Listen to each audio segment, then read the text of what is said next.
Hi, friends. So we are again here and we are going live today.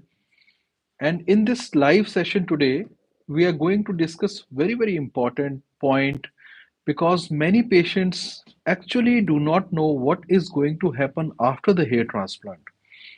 So this is very important for you to know and understand that a lot of predetermined things are going to happen after your hair transplant. How does the things happen? What can you expect after your hair transplant? What are the expectations? How the things are going to turn up with time? And what do you need to take care in the immediate post-operative period when you have got your hair transplant done?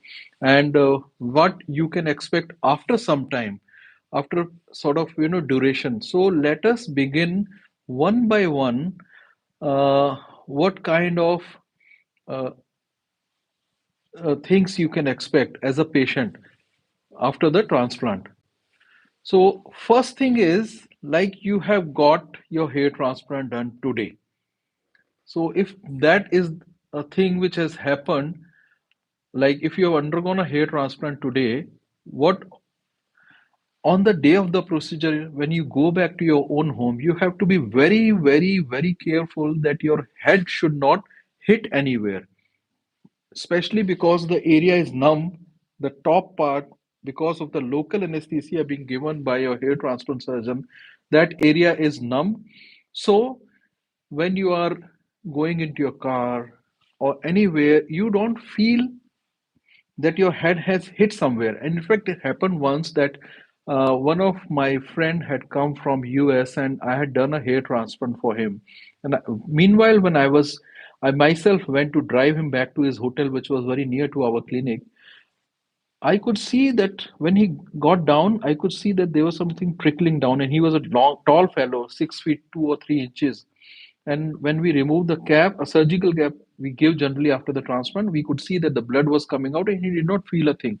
Even in spite of being told many a times to the patient that you have to be very careful, still it happens that people actually do not realize that they are totally numb here and they can hit. So this is very important point.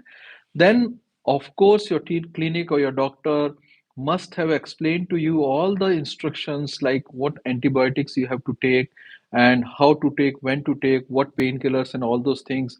Every clinic gives you emergency numbers where you can contact them in case of a need. Whenever you need a help from the clinic, there is an emergency number, and this is shared by for you. Uh, Next thing is when you go to sleep, what we tell our patient is not to sleep on the head and side, because mostly there's a on the beds there is either a wooden this thing on the head and side, or there are some, you can hit, especially if you're sleeping, you can hit your head there. So we ask our patient to sleep at least for a couple of days initially on the foot and side, which is open. And if possible, if you have a aeroplane pillow which prevents your head transplanted area from touching anywhere, that's even better. Take some soft diet. Do not take very hot and spicy food initially for like 2 to 3 days, because too much hot food, too much spicy food can cause vasodilatation. That means the blood vessels can dilate, and it can lead to some bleeding or increased serum formation, which can be troublesome. And apart from that, please avoid heavy exercise initially for a period of around 10 to 12 days from the procedure, because this again can cause some straining in the transplanted area. And initially after you have your things are settling down, you may feel or you may see some swelling coming. That swelling is quite natural, it is quite normal. You should not be too much worried about the swelling part. This swelling basically has two components. One is that uh, we have injected the local anesthesia here, and we have injected the local anesthesia here. This can come down due to gravity, and the other part of the swelling is the reactionary swelling because of some healing factors which are secreted by the body at the place of the transplant. So, because of these two factors, there can be some swelling.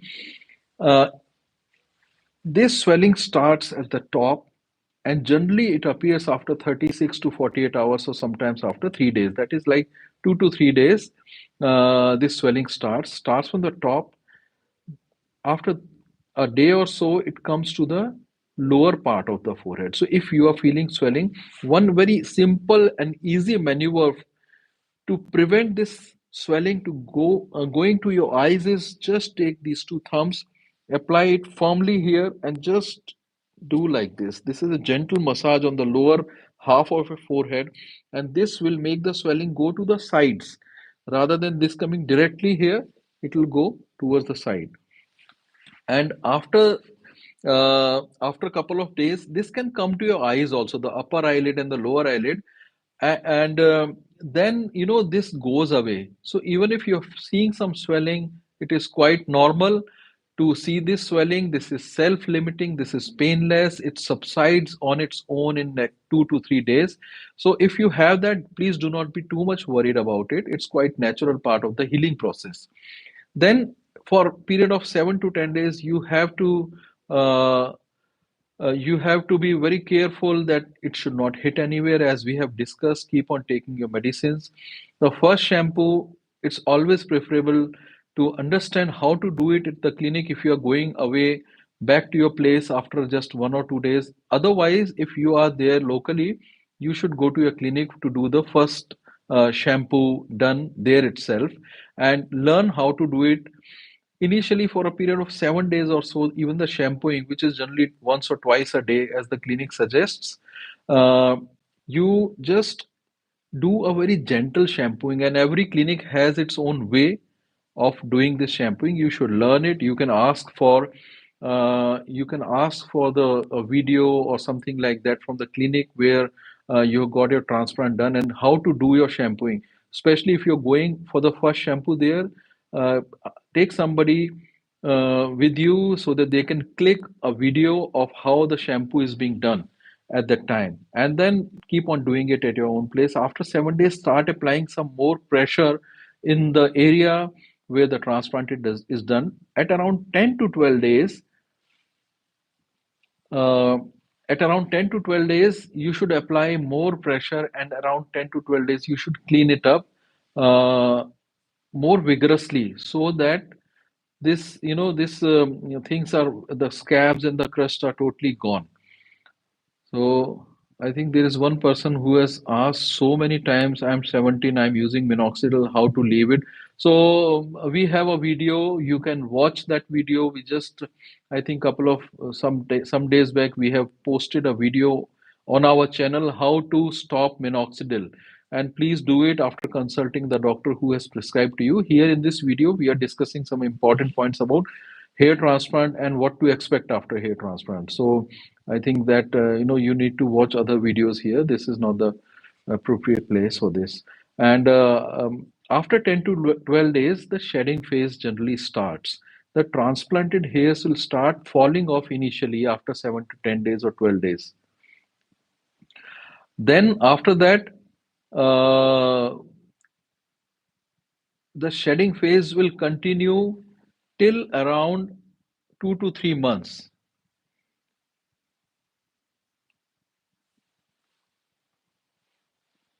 And this shedding phase will continue for like 2 to 3 months. This shedding phase, sometimes people are very anxious that the hair transplanted hairs have fallen, and they become very anxious that our hairs are going away, whether they are going to grow back or not. All our transplanted hairs are falling off. So that's quite normal, very normal, that the transplanted hairs will fall. This is a normal part of the hair transplant process. So please never panic whenever there is a fall of the hair. Then after that, uh, the growth of the transplanted hairs generally starts at around 3 months. This is the time when you're completed around 3 months. You should either contact your doctor in person, or you can visit the clinic, or you can do a video consultation with the doctor. Please keep on taking the medicines which the doctor or the clinic has prescribed to you, especially the ones like minoxidil and finasteride, to promote the growth. Please do not stop it on your own. And after 3 months, what happens? The growth slowly starts. It's not that at just 4 months you will start seeing all the hairs out. It's not like that. On an average, around 10%, 15% of the hairs, uh, you start seeing them. Initially, they are very soft, and those soft hairs will come out every month. 10 to 15% hairs will keep on coming, and after some time, the hairs which have come out initially, they will start becoming thicker and thicker. So at around generally around 2 to 3 months, there is not much of growth, but after 3 months you start seeing the hairs going out, growing out, and this keeps on happening. And at the same time, you can take PRPs if the doctor thinks appropriate, the clinic thinks that you need a PRP, then you keep on taking them, and then uh, this slowly becomes more dense. The transplanted hairs become dense. There is a significant growth at around 6 months, 7 months or so, but that's not the end of it. Around 8 months or so, even if you have a good growth, there is a process known as anagen desynchronization, about which we have made a video. Sometimes at around 7, 8 months, you may see some increased shedding or fall of the transplanted hairs, and at the time, because of this process of anagen desynchronization, density may slightly appear on the lower side. But the complete growth of the transplanted hair will keep on happening till around 12 to 15 months in a FUE procedure, and around 15 to 18 months in a FUT procedure.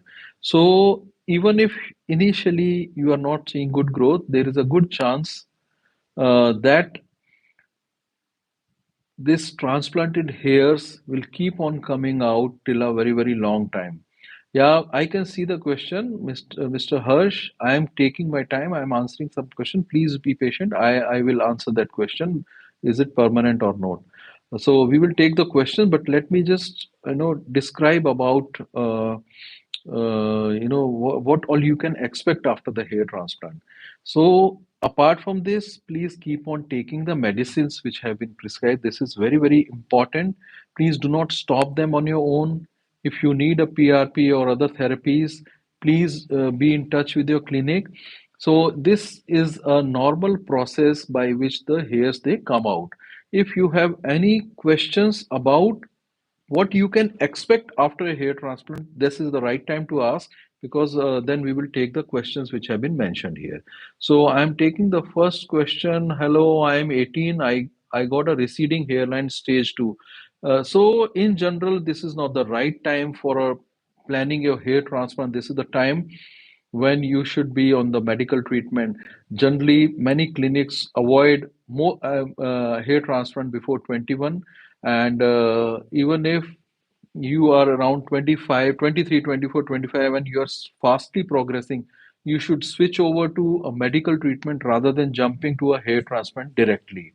So this is very important. It's a too early an age, like 18 years, when you should be going for a hair transplant. I think that's not the proper time.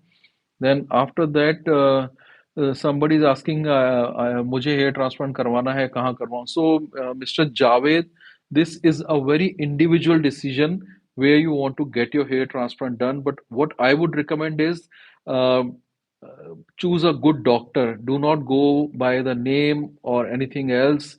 Just go choose a good doctor, and by good doctor I mean a ISHRS doctor. The ISHR is the biggest international organization of hair transplant doctor. The full name of that is International Society of Hair Restoration Surgery. The website is www.ishrs.org. And on this website, you can see the doctors which are near to your place, wherever you can. There's an option by which you can find out the ISHRS doctor nearest to you. And Many of the ISHRS doctors are ABHRS also, American Board of Hair Restoration Surgery diplomats or members also. This is the highest certification in the field of hair transplant. And to be an ABHRS diplomat, you need to present your 150 cases. Then there is a theory, there is a practical exam, there is a rigorous certification process by which you get this certification.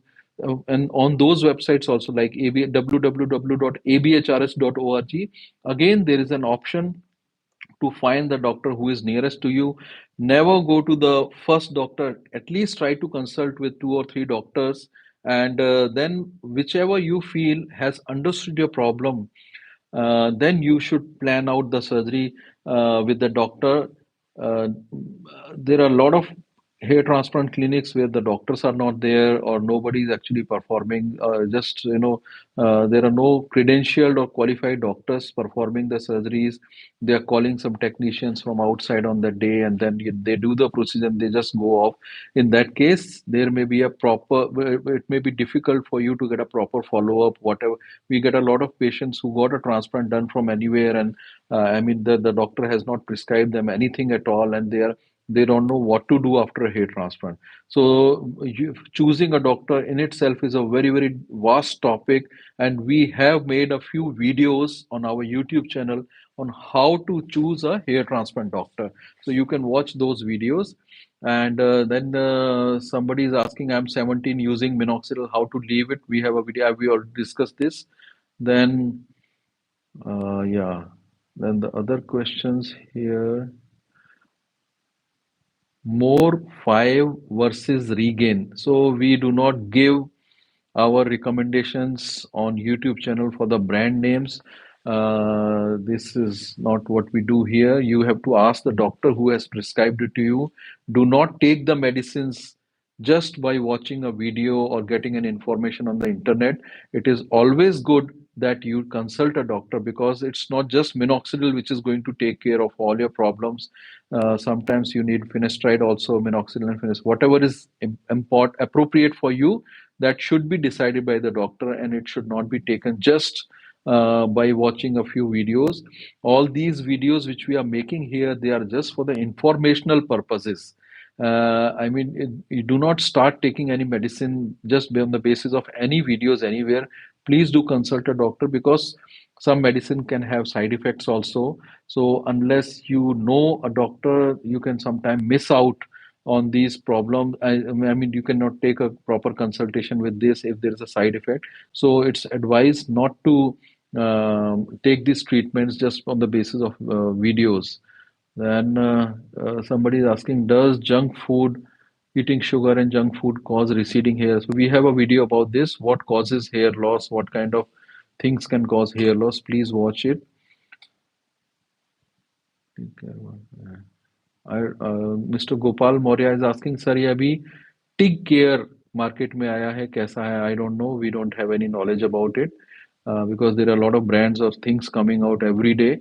So we have never heard of it. Somebody is asking how to take care of my scalp after the hair transplant. So, as we have discussed, please be very, very, I mean, cautious in hitting your hair, and do not do forceful shampooing, because this may dislodge the grafts initially after like 7 days or so. Sometimes, if in later phase, after a week or two, even the grafts have settled down, your donor site may feel a bit uh, tender, painful. This area can become numb also. This is quite normal. It resolves on its own. If you have a tender scalp, which means some places you're feeling some pain, mild pain, then you can apply some moisturizing creams or coconut oil or barrier repair creams and things like that, and that generally settle down. Now somebody is asking, after hair transplant, in how many days they can go back and join their work? So it depends on the kind of work you have. If it's a physically very demanding kind of job, I would advise you to take a rest of around 4 5 days.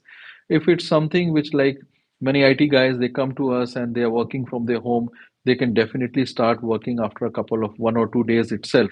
Some people just go back to their work next day itself, and some people who have different kind of jobs, like They have to be out in the field, working vigorously. Sometimes, in the, or some athletes, although they have to be at least 5 days or so. But generally, after 5 days or so, you can go back. If there is a swelling, that also subsides after 4, 5, 6 days. And if to be on the safer, conservative side, you can take a leave of around 7 days if your schedule permits so, especially if the graft number is very high. If the graft number is low, then definitely you can join your work earlier also. Somebody is asking side effect of finasteride. So we have a video about side effect uh, of finasteride. Please watch that on the video. A question. I had access to setting into this a month ago only. Yeah, so somebody is asking, I have question, please. I had a HT hair transplant surgery in two settings in 2 days. A month ago, only my first surgery hairs are shedding more and laid down flat on my scalp, lifeless. It is very normal. This can happen. It's not the first or second surgery. Whichever hairs are in the growing phase, anagen phase, they may not fall also. That is also normal. And they may appear to be flat and lifeless. That is also normal. Nothing to worry. And just 1 month. So this is the time from 1 to 3 months, first to third month. You will feel that there is nothing proper coming out, but this is the time you have to be patient. And actually, your doctor or clinic also cannot do anything about it because that's a natural process how they grow. So it takes some time, and please be patient at this time. Can we trust cheap minoxidil? So I don't know whether what's the quality of that minoxidil. We have not discussed about. I mean the brands and all. Then there is a question. I am 19. I am facing hair fall. What should I do? So first of all, I think you need to go to a doctor and then consult the doctor and try to find out the reason. If it is genetic, male pattern baldness, if you have a strong uh, family history, then it's probably the starting, and generally the starting of the male pattern baldness starts at this age only 19-20, because that's the time when the puberty is happening and the uh, male hormone testosterone is increasing, which is converting to 5-dihydrotestosterone. And this 5-dihydrotestosterone is basically the one which causes the hair fall in male pattern baldness. So discuss this with your doctor and start on the medical treatment if the hair loss is significant. Please understand that up to 50 to 100 hairs shedding is normal. So there is a thing known as shedding. In this shedding, generally the hairs will grow back again. But if the shedding or the loss is disproportionately higher and the regrowth is low, then you need to be on the medical treatment. And your first consultation should be the detailed consultation. First consultation should be a long one, where you should discuss the possible causes, the treatment, how long you're going to take the treatment, what's the significant time for you, and uh, when will you start seeing the effect of the treatment, and how to decrease the dose of the treatment if it is not working. So those kind of things you have to discuss in detail. Then somebody is asking, is it normal to see hair fall with black bulb root in shedding period after the hair transplant? Yes, yes, this is absolutely normal. In fact, if on our channel itself, I think if you go on the videos and select the oldest video, uh, oldest video. So I think the oldest or the second oldest video is hair, how the hair growth happens after the uh, hair transplant. And in that, we have shown you, I think it's a 6 or 7 year old video where we have shown how this fall of the root looks like. So that black bulb, please do not be scared that your hairs are falling out, transplanted hairs are coming out. That's not true. Please be assured that this is very, very normal to see this kind of hair loss. Okay, somebody's saying that I'm taking finasteride for 3 months and no sexual side effect, but I feel a little anxiety. So, Mr. Digambar, in our finasteride video, I think the link is shared by our team here in this video itself, live video. we have discussed that the second most common side effect of finasteride is the emotional side effects, especially the anxiety, depression, and unexplained sadness or anger or things like that. So this is now it's a known side effect described couple of years back, and in that video of finasteride on our channel, we have discussed the studies which have shown I mean these kind of emotional side effects also anxiety can happen, and basically the exact reason for this is not known, but it is believed that some brain chemicals known as neurotransmitters, there is an alteration of these neurotransmitters because of finasteride, and this can cause this. If it is happening, if you're taking it finasteride, there are ways. Either you can decrease the dose of the finasteride or stop it if it is too much bothering you, but do it after consulting your doctor, whosoever is prescribed it to you. Yeah, so another question is I wanted to ask, will I be needing another hair transplant in future if I have already done hair transplant? See, it depends on the your progression of your hair loss. So we have one patient in our hospital. We did his first procedure in 2013, and he has, I think that video testimonial is also on the YouTube.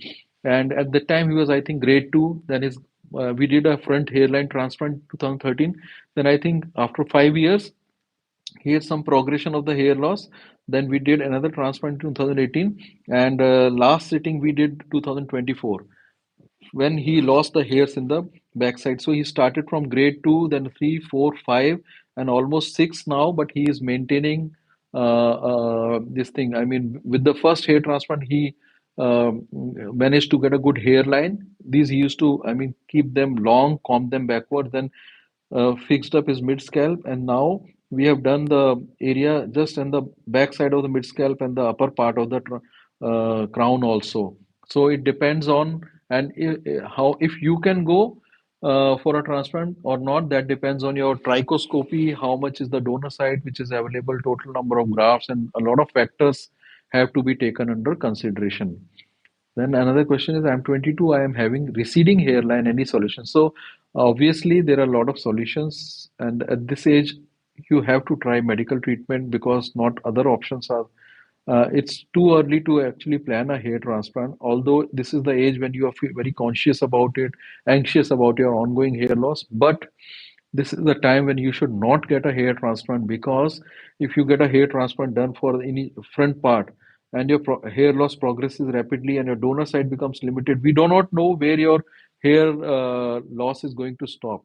So a good age is anything about 24, 25 years, where we are able to see the kind of pattern of your hair loss. So right now, I think you should take a medical treatment rather than going for a transplant or anything like that. Yeah, another question is, how effective is topical finasteride as compared with the oral finasteride?